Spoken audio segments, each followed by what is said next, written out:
Progress in communication during the Gilded Age. Communication has been an important part of our lives. Three of our five sensitives, seeing, hearing, and speaking, is the way that we need for communication. But how was the United States able to start communicating across its continent and with other countries?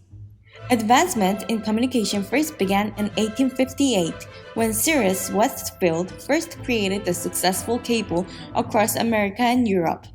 Known as Atlantic Cable, it was the first telegraph across countries. British companies and American companies paired up to create and establish the cables across the Atlantic Ocean by sending ships. With two countries' advocations, transoceanic communication was available. During the Gilded Age, telephone also appeared. The creation of telephone was started by the competition between Alexander Graham Bell and Elisha Gray. They were searching for a device that could transmit the speech electronically. This was the advancement of the wire-based telegraphs. In the end, Bell first invented the telephone, the gallows frame transmitter, which was the first telephone that transmitted speech sounds electronically in 1875. In 1876, liquid transmitter and harmonic receiver was invented. Also, in the same year, double pole membrane transmitter was invented. This telephone allowed to transmit conversations in longer distances.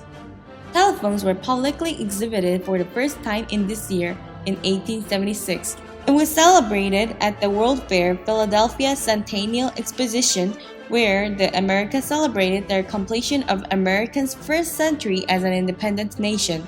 Then, in 1877, wooden box and wooden hand telephones appeared. And in 1879, wall telephones was created. 1 year later, 148 telephone companies emerged. Then in 1895, the telephone lines or cables were connected from New York to Chicago. Few years later, in 1900, Bell again invented the common battery desk telephone. More innovative types of telephone arose, and later in 1910s, the telephone wire spread over the continents. Few years after the wire-based telegraphy and telephone appeared, the wireless telegraphy and radio started to emerge. In 1896, Guglielmo Marconi, an Italian scientist, created a wireless telegraphy that could send and receive code signals through space by electromagnetic or radio waves. This success allowed people to send messages from ship to ship, water to land, and transoceanic communications without using the cables.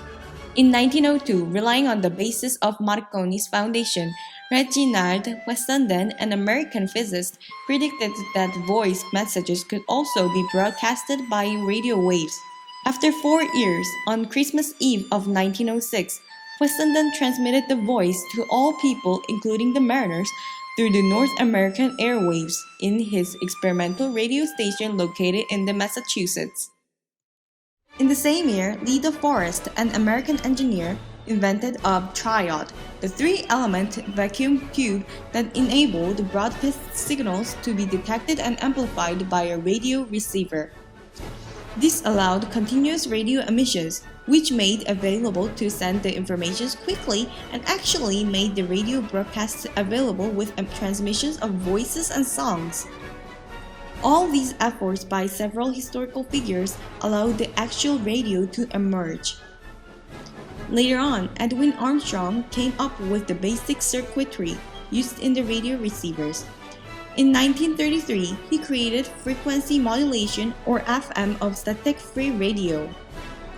Additionally, the first regular radio broadcasting stations, WWJ in Detroit and KDKA in Pittsburgh, were established in 1920s. The discovery of radio waves led to more advancements in communications even after the Gilded Age. Radar was invented in the 1930s that helped the United States during the World War II. Television developed when a Russian-American engineer invented iconoscope, which was the basis of electronic television camera in 1925. By using iconoscope and cathode ray tube, he made a successful television in 1933.